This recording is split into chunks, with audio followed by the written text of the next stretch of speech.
Hi, my name is Chelsea, and the title of my paper is Nuclear Reaction. So what do you think when you look at this picture?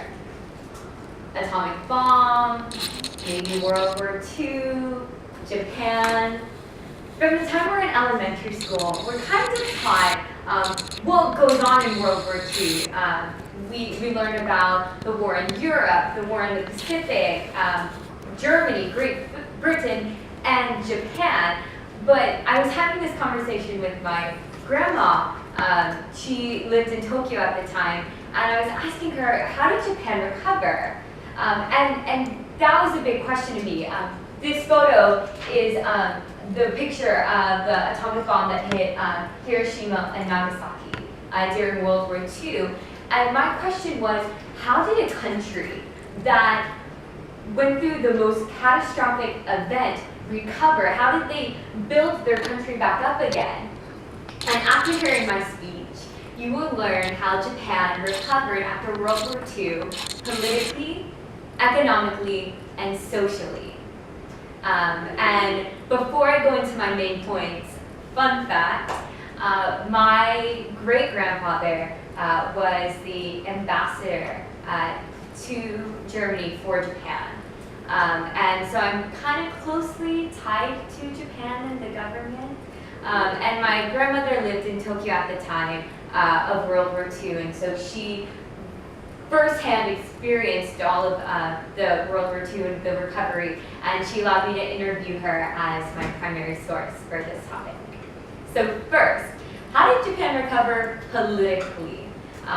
So as you may know, after Japan surrendered, their unconditional surrender on August 6, 1945, about 3 weeks later, General MacArthur led a group of troops into Japan and occupied it. This was part of the Allied Council for Japan, which basically was a council assembled for the recovery of Japan. But the US led that.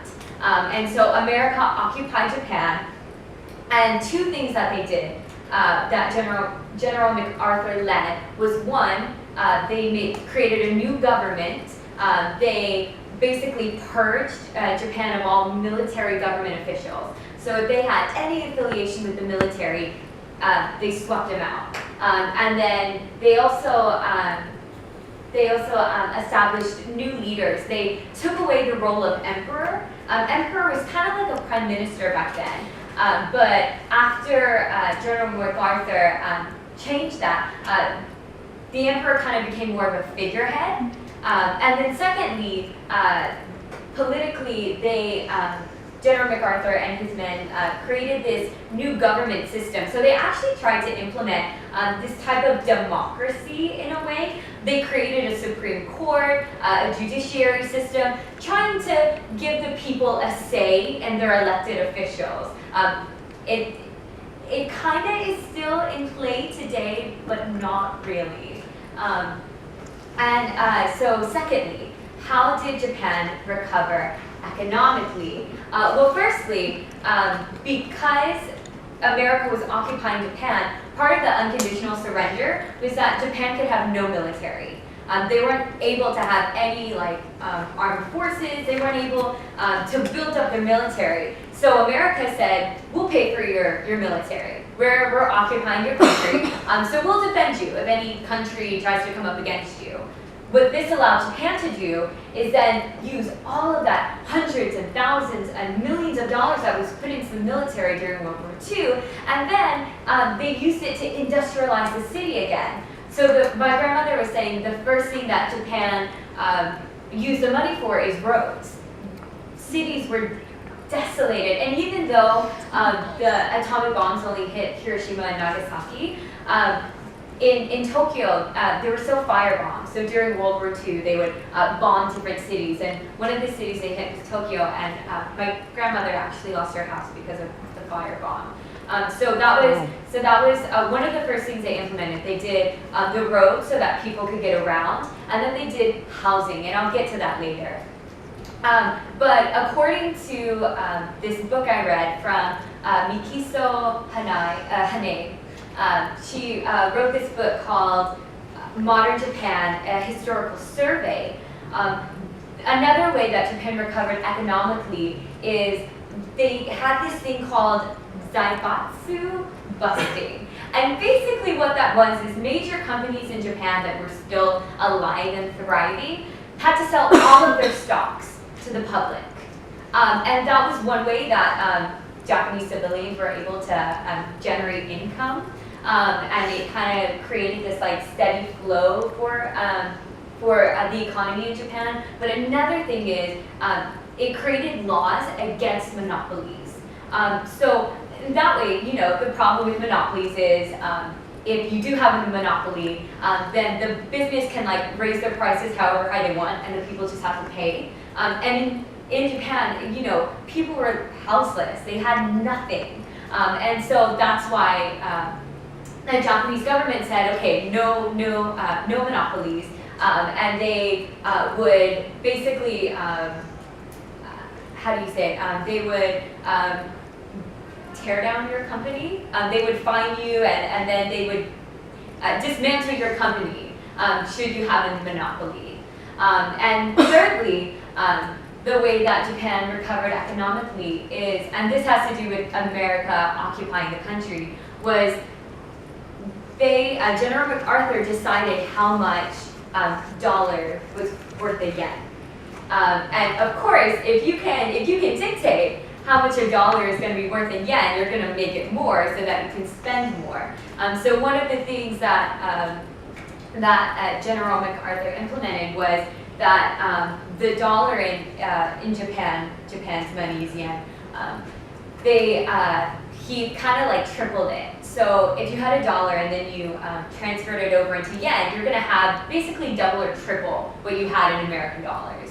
And so my grandmother actually benefited off of this because she went to go work for American Airlines, and then she would come back to Japan and cash her check, and she had so much more money. Basically, if you had $50 in America, 50 American dollars, sorry, that could buy you a Porsche or a BMW in Japan at that time. So if you can kind of see how the money went. And what happened was it's the military, because they were given, because there were so many military bases there, the military spent so much money in Japan that once again it was helping the economy there. And lastly, Japan recovered socially in two ways. One, they were able to almost get rid of homelessness. And then two, gender equality became a huge social change. So first, housing. Like I mentioned, because Japan didn't have to pay for the military, they used it to industrialize the city, so they created roads, and then they focused on housing. So because so many people in Japan were left houseless, obviously in Hiroshima and Nagasaki, nothing was left. It was rubble. They were able to tackle housing, so they kept the payments really low, so people were able to get back up on their feet again and have a place to live. Because basically in Japan, if you weren't wealthy, then you basically were just left on the streets. If you didn't have any family that had a house left, you had nothing. So that's something that the government was able to take care of. And secondly, gender equality. So, and this was part of, once again, American occupation there in Japan. One thing that General MacArthur and his troops led was they were crucial in allowing Japanese women the right to vote. So during this occupation that took from 1945 to 1952, women received the right to vote. Women could inherit property from their fathers. Before then, only sons could. You also had women got the right to abortion, birth control, and something else that my grandmother got to benefit off of was they allowed women into the big university there called Meiji University. And my grandmother told me that she was able to apply for that college, and she was one of the first women accepted into the all-boys college, which is pretty cool. So in conclusion,